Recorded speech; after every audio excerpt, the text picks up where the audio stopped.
Welcome, magical makers, to another fun tutorial with me, Nicole of Woven Tales Designs. Before we get into making this pattern, I just want to make sure that this is the right pattern for you to work up today and to enjoy making. So here is some information that you will need to know before making our Hidden Mickey keychain, our newest pattern. Above the screen at all times in the tutorial, you're going to be seeing the written instructions for the pattern, and so I just want to make sure that you know that these are the abbreviations we will be using, just in case you forget what they are or you're having a mom brain moment like myself. We'll be working with increased stitches, we will be working with decreased stitches, we will be working with single crochet stitches, and we will be working with half double crochet stitches. This is an experienced beginner to intermediate level pattern, so you will be using a little bit of a different technique than you might if you were just making a standard dishcloth. For this pattern, we will be working in the round.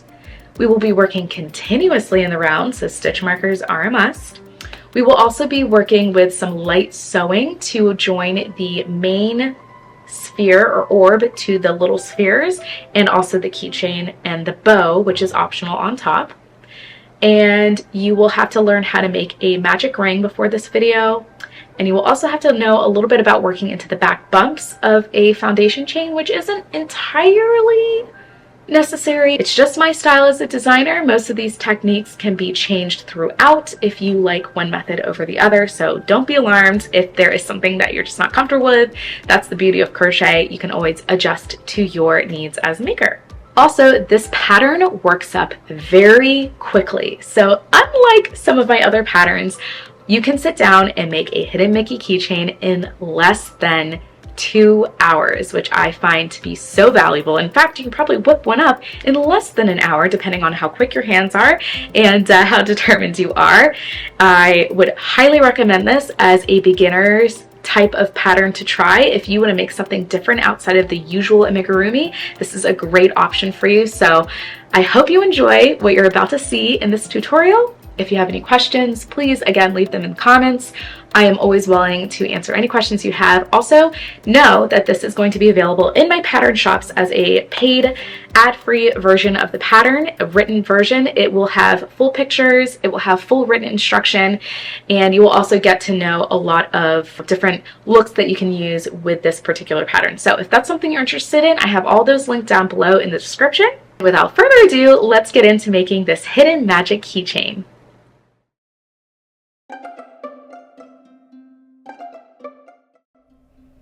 Alrighty, starting right off with our main color yarn, you're going to need 15 yards or 7 grams of a category 4 medium weight yarn. Today I'm using Big Twists from Joann's in the heathered style in the colorway light blue. I really loved working with this, so I highly recommend that for amigurumi projects. If you choose to make a bow for your keychain, this is going to require you to have another type of yarn. If you want to do a contrasting color, you'll need 3 yards or 2 grams approximately. And of course, it's the same weight as the main color yarn, so make sure you match those up. You're going to absolutely need polyfill stuffing. I do not like this stuffing that I have in front of you today. Different from other stuffings I've used in the past, I bought a 5-pound box of this stuff and it's not great. But alas, I gotta use what I have. Of course, we're gonna need the actual keychain part of it to attach to the top of our little Hidden Mickey little piece here. This is just a standard keychain. I didn't get a chain for it, it's just the hardware itself. And then let's get into our tools in our magic little zippered pouch here. We have our 4mm crochet hook. If you are choosing a different type of yarn than I picture here today, if it's a little bit textured or whatnot, but you're dying to use it, that's fine. Just make sure you go a hook size down at least to keep that tight stitch tension. Obviously, you'll need a pair of scissors. You'll need a stitch marker just to keep track of your beginning of round every time we change to the next round. That's always important, especially in small pieces like this. It's really easy to lose your place. And then last but not least, you will absolutely need some tapestry needle of some sort. You're going to see me pull about 3 of these out. I need a really sharp one when I work with this polyfill stuffing that I have. So that is why you'll see me kind of switch on and off, but I prefer to use these curved ones, and it just makes it so much easier to close at the tops of the pieces and to just kind of do those awkward sewing bits when you're trying to get into that exact sewing spot. So that is all we need. It's a very simple pattern and tutorial, so let's dive right in. Everything is listed in the description box below. Let's go into chapter 1.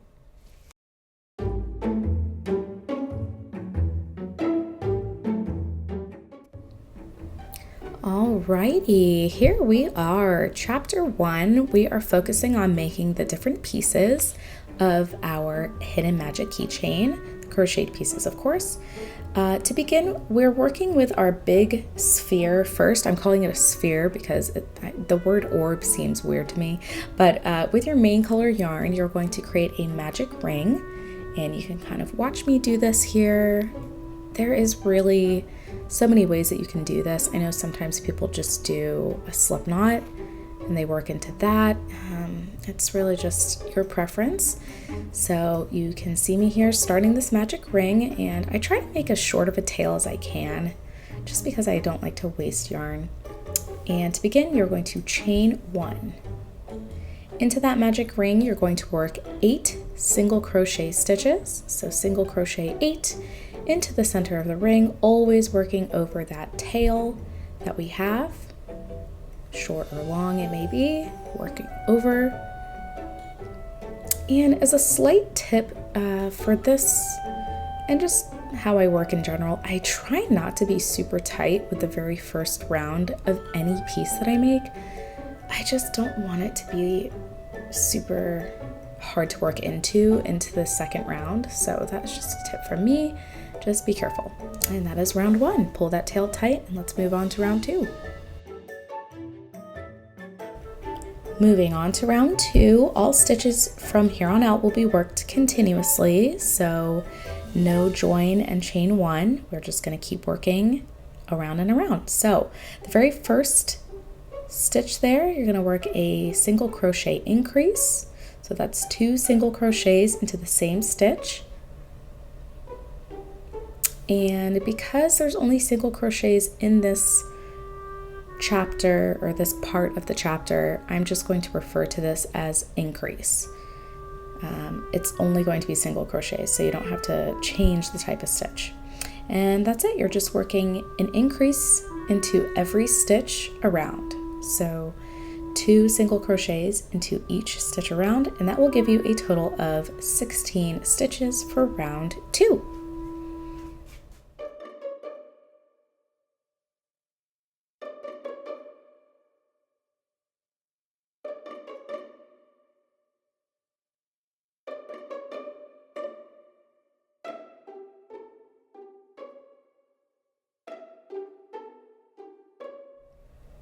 All right, I've reached the end of round 2, and before I move on to round 3, I do like to go ahead and pull up a longish loop from my hook, and I'm going to take this time to flip my work over and just retighten that knot now that I've secured and made rounds 1 and 2, and I'm just going to knot it. I tend to knot twice, or knot my tail twice here.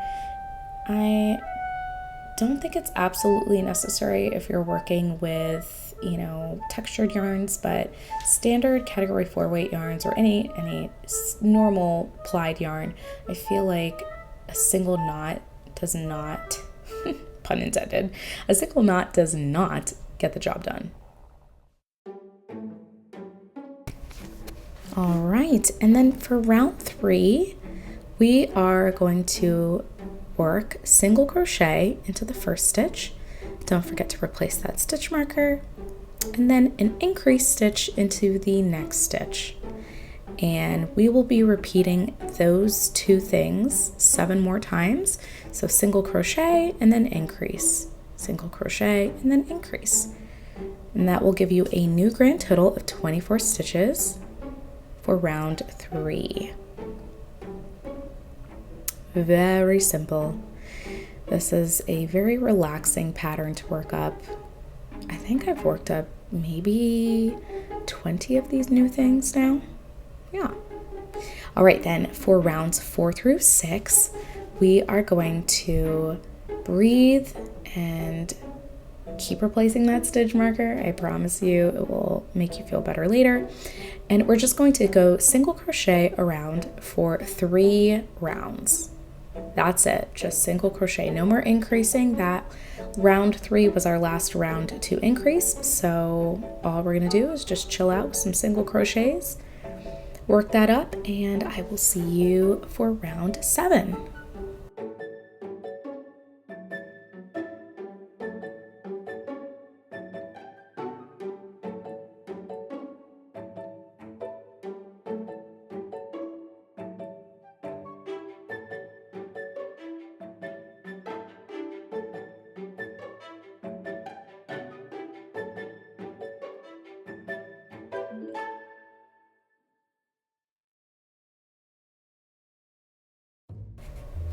Welcome back. Here we are at round 7.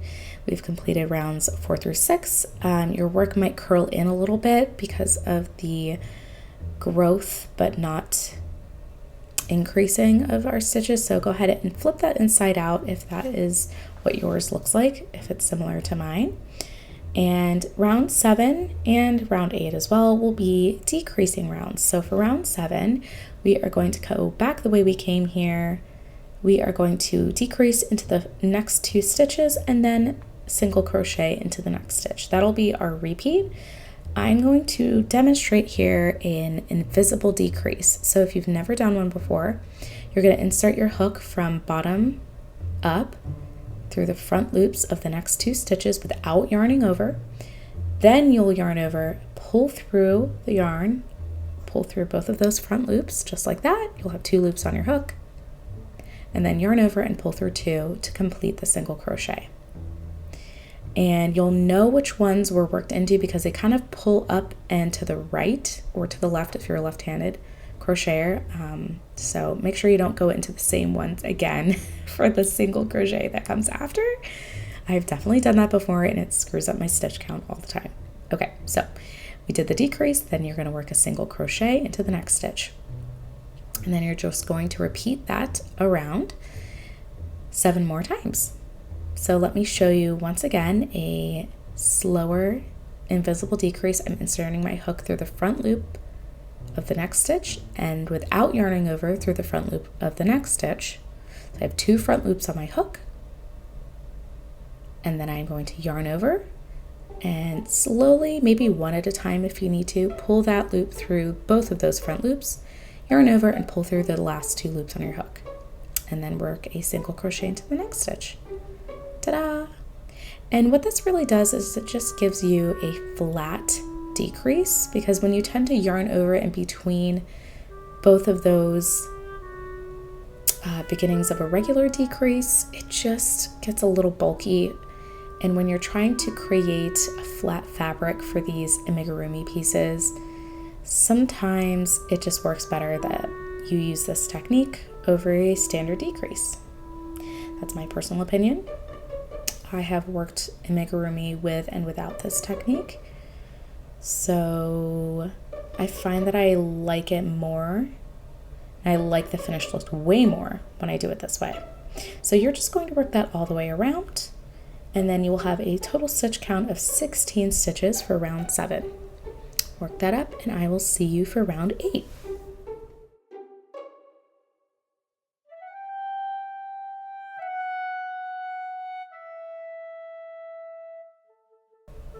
All right, welcome to round 8. So as you can see, we are going to decrease our stitches again by half. So going from 16 to 8, and we're going to do that by working a decrease into the next 2 stitches, just like that. And you're decreasing 4 times here. Take your time because your piece is going to start shrinking really, really fast. After 4 decreases for round 8, we're going to pause. Oh, and I'm showing you here that sometimes I use the back of my hook to access a front loop when my stitches start getting really tight. And that really helps me rather than trying, and I don't use the Bates hooks, I use the boys hooks or the tapered hooks for the most part. I don't use the inline ones, so that's why you see me use this method right here. Okay, so here I am, I'm pausing, pulling up a longer loop so that my work doesn't unravel, getting that stitch marker out of the way. And I'm just gonna take some of my stuffing here and just firmly stuff the inside of my sphere. Take small pieces at a time. If you need to, use the butt of your crochet hook to help you stuff this, and stuff as much as it will allow you to without it really messing with you working into the stitches for the rest of this round. This piece is very much aesthetically pleasing if it's as orbish, spherical, circular as possible, if that makes sense. So stuff it as firmly as you can, not to beat a dead horse. There we go. Look at it. It's stuffed to the rim. That's how I like it. Here we go. Okay. So once you've stuffed it, resume and work decreases into the last 8 stitches of the previous round. So you're decreasing 4 more times. And your final stitch count for round 8 should be 8 stitches. Once you have completed your 8 decreases, you are going to go ahead and fasten off, and I'm going to need you to fasten off with a pretty long tail here, at least 10 inches. 12 inches is comfortable.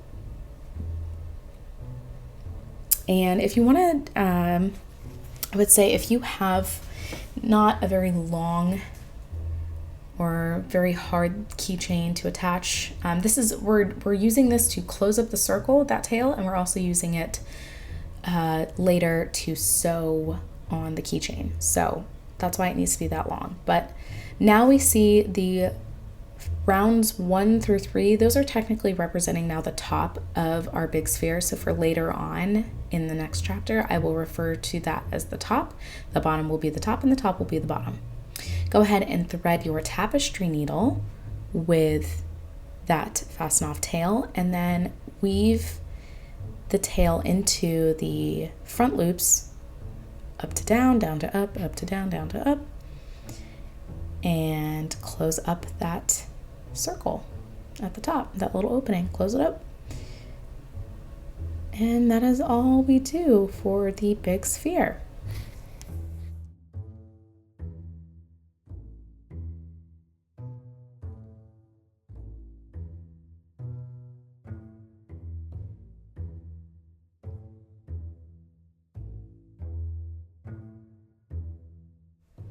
Oh, and actually that is not all we do for the big sphere.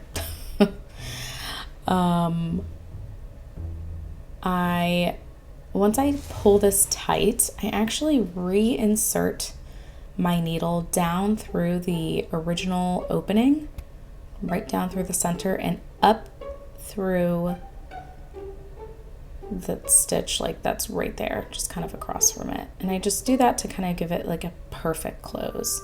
If you have any gaps or holes here, you can use this tail to kind of, sew those closed. But again, I loved working with this yarn. It was so great. I didn't have any gapping. So if you ever used Big Twist, their Heather yarn is so cool. You're seeing me here now struggle with this needle. So I'm going to switch my needles. Again, this is just the polyfill I bought. It's like a weird generic one I got from Hobby Lobby during one of their sales. I don't even know why I bought it. I was just like, oh, that's so cheap. And I've been doing a lot of amigurumi lately. Now I need to buy what I can afford today, when I should have just waited and not done that stuff. But anyway, I'm sleeping in the bed I made. So here we go. The very last step here, we're inserting our needle through the bottom and coming back out through what is now going to be the top, between rounds 1 and 2. I'm just going to come up through that initial, technically actually it's the chain 1 of round 1. So that chain 1 we used in the magic ring, if you can find and locate that, that's where I'm pulling my yarn back out through once I insert it through the bottom and now come out through the top. So that's where it is, and let's move on to the small spheres. Alrighty, for round 1 of our small spheres, these are going to be like an abbreviated version of the big sphere. We need to make 2 of these, so keep that in mind. With your main color yarn, create a magic ring and chain 1, and then into the magic ring, going over that tail, we are going to work 6 single crochet stitches. 6. So that's 2 less than the big sphere, just 6 single crochet stitches, working over that tail. And once you have 6, you're going to go ahead and pull that tail to close the ring. And that is that for round 1 of the small sphere. And similar to the other sphere, the big sphere, we're now going to work for round 2 and all rounds from here continuously. Round 2 for the small sphere, you're going to increase into each stitch around. So again, that's working 2 single crochet stitches into each stitch around, doubling our stitch count, going from 6 to 12. For round 2, you will have 12 stitches at the end of the round. And that is that for round 2.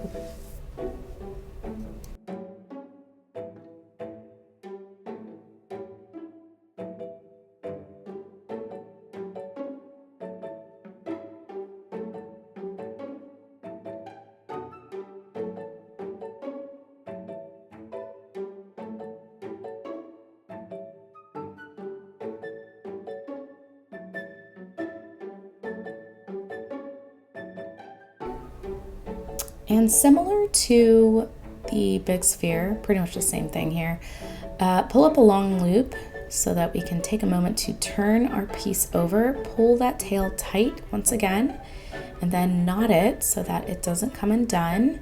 I do 2 knots, well, 2 layered knots, I guess. I don't know, you know what I mean. I double knot it because nothing would make me more sad for this thing to unravel after all of my hard work. Okay, and then for rounds 3 and 4, very simply, we are going to just single crochet around, and that is that. For 2 rounds, you're going to do single crochet around.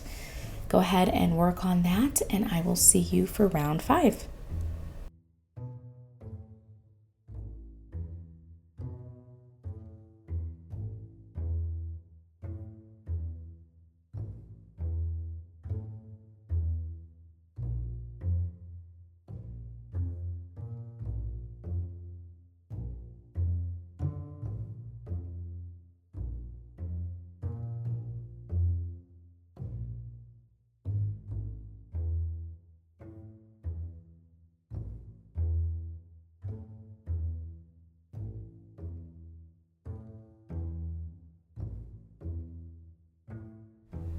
All right, we have again round 5 here. We are working a decrease round, but before we start, look how squinched up that got. We gotta take this and we gotta flip it inside out again so our right side of our stitches is facing out. Doesn't that look better? It almost looks like a little raspberry, a little berry. It's so small. And try to tuck that tail in. Some people trim the tails. I just kind of just leave them as is. I don't need to throw another piece of yarn in the trash. Not that I do that often, but you know, try to eliminate my waste. So for round 5, we are going to work decrease 3 times. So just like in the big sphere, I work an invisible decrease. And you're going to decrease 3 times, and then you're going to take a pause to stuff the center with your polyfill stuffing. Now, here's the thing. This little guy is so tiny. You really only need a small, I mean, look at that opening. It's already so small. If you wanted to do just 2 decreases and then stuff, it's up to you. I just like to do half the amounts of decreases and then stuff. That's just my style. I don't know. Maybe I'm living on the wild side over here, but look, that's all I put in there. I mean, gosh, it's such a small amount. I'm even ripping it in half again and then trying my best. Sometimes I use the stitch marker to kind of just pull away or kind of pull the fabric, crocheted fabric out so I can have better access to stuffing it. Am I gonna add some more? Will it fit? Ooh, we shall see. Oh, there it goes. Ah, great. And that's all it needs. I mean, this is like a very tiny, tiny piece right here. The small spheres are so little. Okay, so once you have stuffed it, put your hook back into the loop and finish out and work another 3 decreases. And then for the small spheres, once you have worked your 3 decreases for round 5, you are going to go ahead and fasten off with an 8 to 10 inch long tail. 8 to 10 inch long tail.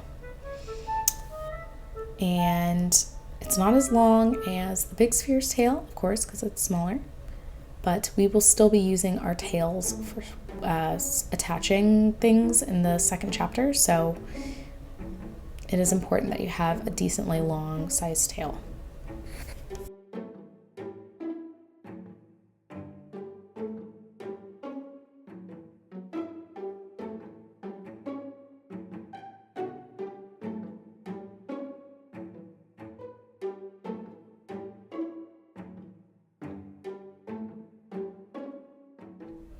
Okay, here we have, I just need to take a moment to close up this opening here. I use the same exact technique that I did with the big sphere, using the front loops, but you can use whatever technique that you prefer. This is just what I like to use. I don't know who I saw do this in my crocheting learning journey with amigurumi, but I just thought it was brilliant. Kind of like invisible decreases. The front loops just make things a lot more seamless, and we love that. We love a professional seamless look. Makes people question, how did they do that? Such a mystery, so magical. Okay, so then you're going to go ahead and insert your needle just to make it a little finished back through that opening hole, and then out through the stitch right across from it, and pull your tail tight, and that's it. That's the small sphere. Go ahead and make another one of these, and if you're doing the bow, stick around for the very last part of this chapter. If you're not having a bow for your keychain, go ahead and skip forward to chapter 2, and there should be time codes in the description if you need it. Alrighty, if you have stuck around, we have a very quick little bow here to make. I swear this is going to be the fastest bow you've ever made. You are going to take your secondary yarn or your contrasting color yarn, and you're going to create a slip knot with a long tail, 10 to 12 inches of a tail. So you're going to see me eye this, but I have made so many tails with this length that I do not need a ruler anymore. I just know that that's 10 to 12 inches. Leave a comment down below if you're like this and you're just an amigurumi enthusiast and you just know what 10 to 12 inches looks like for yarn. Might I clarify? Chain 5, and that is the beginning step to working row 1. I just want to quickly show you, you don't have to do this, but if you've watched my patterns and tutorials before, I work into the back bumps of foundation chains whenever I work in the first row of any pattern, and that's just an aesthetic personal preference of mine. You don't have to do that. I just think it looks better. So looks better for me, I guess. Okay, so round 1, or row 1, excuse me. This is weird because it's like a row and a round. But row 1, you're going to work half double crochet increase into the second chain from the hook. Then you're going to half double crochet 2, and then half double crochet increase into the last chain. And you're going to see what I mean by it's kind of like a round, but it's also a row at the same time. Once I finish that increase into the last chain, I'm going to rotate my piece so that I can now have access to and work into the unworked loops of my foundation chain. And those, if you've worked into the back back boop. If you worked into the back bump, they're gonna look like the tops of stitches, just kind of moving in the opposite direction. So here we go, I'm rotating my piece and I'm working an increase into that last chain that's closest to the slip knot there, or technically the last chain you worked into.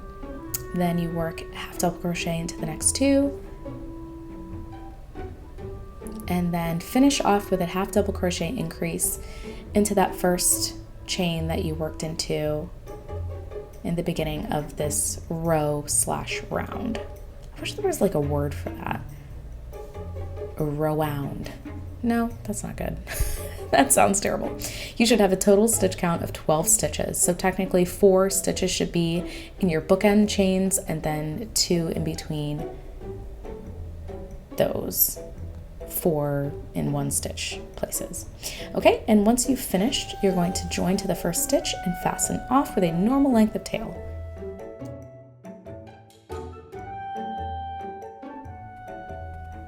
And then you're not going to need the fasten off tail, so before you do anything, go ahead and weave that into the wrong side of your work.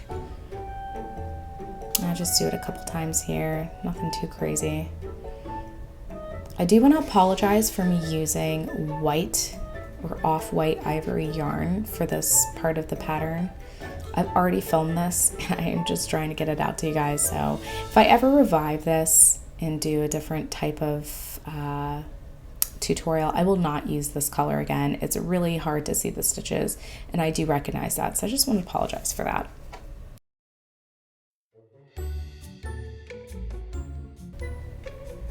Okay, let's grab our pieces, and for chapter 2 we are assembling everything together. First things we are going to assemble or attach are the small spheres to the big spheres. And take a tapestry needle and go ahead and thread it with one of the small spheres, and you're going to thread the tail of the small sphere. Now, I'm showing you here, now we have what we see as the top of our big sphere. What used to be the bottom is now the top. And the tail, just have that facing away from you, or like it's moving away from you. We're gonna count and find the space that is between the third round here. So we have our first round, second round, and then third round, or the third ring is what it looks like. We're going to be attaching the ear, or it's technically an ear, but the small sphere to the third round.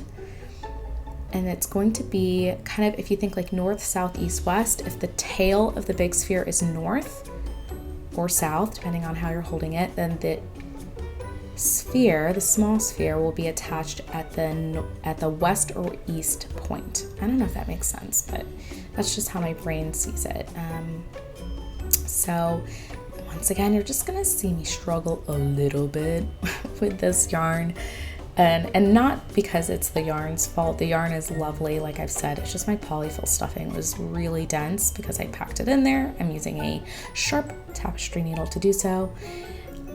There's no right or wrong way on how to sew it. I just believe that if you just sew it directly onto that third round, so round 3 of the big sphere is what you sew it down onto, then you're good. And don't do too many sewing stitches to attach it, because it will end up getting bulky looking. I think it looks cool if it's just kind of like hovering, but definitely do enough so that it has some structure to it, because it is a squishable item. You still want it to retain its shape and its look and its posture technically. So that's pretty firm for me. I kind of like how I finished it there. So I'm going to go ahead and poke that needle back through the big sphere, but not coming out the small sphere. And I give it like a little bit of a knot sometimes, and then just kind of weave that tail as many times as I can stand back through my work. Yeah, you're gonna see me here weave it through the bottom here, and then I'm going to go ahead and probably knot it. Yep, here I go. I'm knotting it. Nope, I'm not knotting it. I thought it was going to knot it. I guess not. If anyone wonders my process of filming, I film first and I voice over second because I live in a house with a toddler and the sounds that come into my house and through my house are just wild. So I don't need you to be distracted by that. But here we go. That's what it looks like attached. Now the second sphere or ear sphere will be attached to the opposite side of the big sphere, again using that third round as the place of attachment, and you're going to be opposite of that first ear. Again, if you've attached the first one east directionally, you'll do the second one west. Yeah, and that's it. You're going to see me kind of, breeze through the first stitch attachment here, and yeah, feel free to slow this down, watch it again, experiment with it. Thankfully these parts don't take very long to make, so if you totally mess this up, this is such a great beginner practice amigurumi piece. I mean, I'm serious, like it's just 2 small circles on a big circle, nothing groundbreaking. And I will be the first to admit, I love a good, complicated, mysterious pattern, but sometimes it's just nice to do fun, simple things like this. So work on sewing that second sphere onto the big sphere, and I will see you for the next part.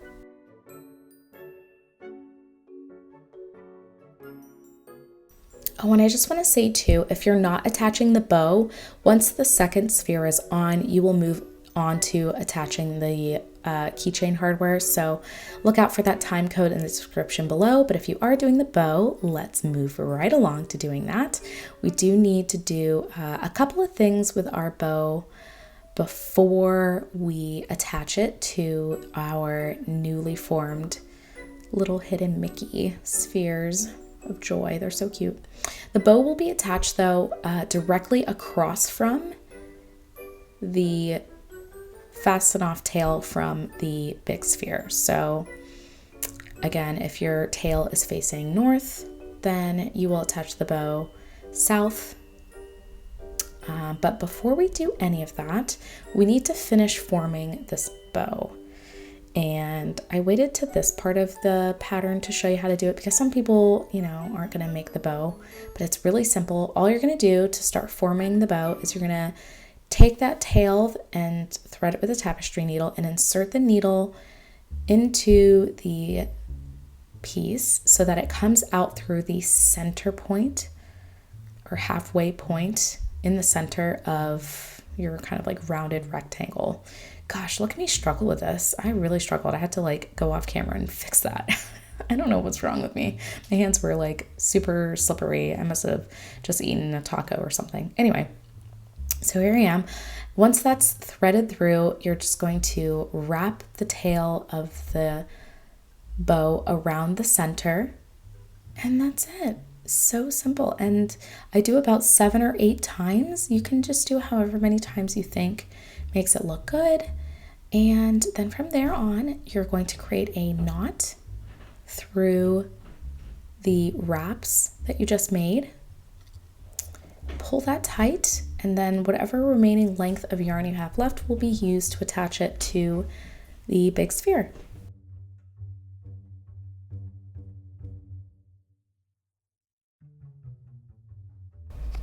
And go ahead and form that bow. Shift. Sometimes the fabric on either side of the wraps shifts a little bit. It's not a lot of fabric to work with, but it is noticeable if it's ski-wonky. Okay, so now that that is formed, we are free to attach this to our big sphere. And again, noting where the fasten off tail of the big sphere is coming out of the top of our piece here, we're going to attach the bow to the opposite. And I'm using round 1 as my place of attachment. So it is going to be tight, especially if you have made a big old knot on the inside of your work of the big sphere, like I did. But good news about the bow, it's such a cute little petite part of our piece that you don't really need to sew a lot to attach it. It probably just needs a couple times. And take your time doing this. You do not want to go through your big sphere and mess with the look of the stitches and have them dimple anything. Gosh, I really did struggle with this. I don't know why. I think the eye of my tapestry needle wasn't big enough, so the yarn didn't easily slide through the piece. I really struggled. I never struggled this much with attaching pieces, but there we go. You saw a little bit of my struggle, so you know I'm human. All right, so we are just continuing to attach this, and I really think I only did maybe like 3 or 4 sewing strokes. I don't know if you want to call them strokes. But yeah, and once you're done, just go ahead and weave the remaining tail into the piece and then snip off any excess. And this is what it looks like with the bow. You'll see footage as you saw in the beginning of the video of what it looks like without the bow. It looks great either way. I just think it's so cute with the bow. I'm such a girly girl, so excuse me for geeking over the bow version of this. Okay, and then now we are going to attach the hardware. So we get to finally finish up by using that fasten off tail of the big sphere.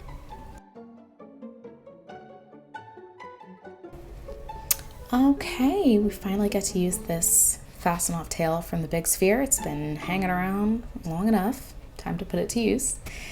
So I just start by inserting my tail through the center of that keychain there. I kind of let it lay over the back, and then I carefully, because I've stabbed myself many a times working with such a tiny piece, carefully just go in and out through your big sphere.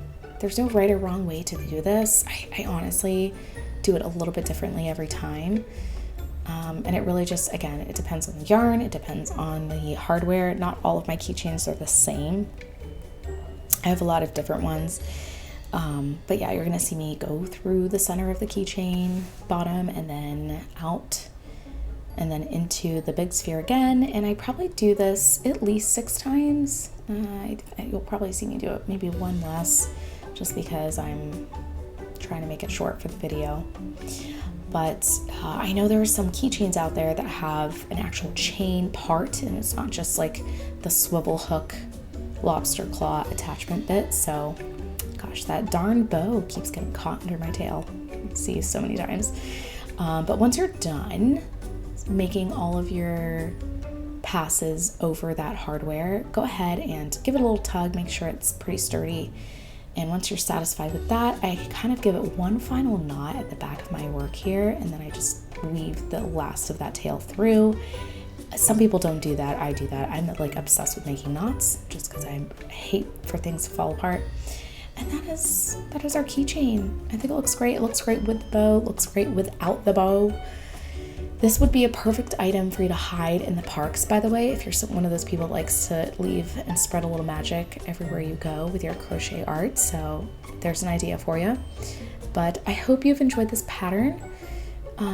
This will definitely be a favorite of mine for markets. So many things. Oh, I just love it. I can't wait to see what you create. Don't forget to tag me on Instagram, social media, TikTok, all those things.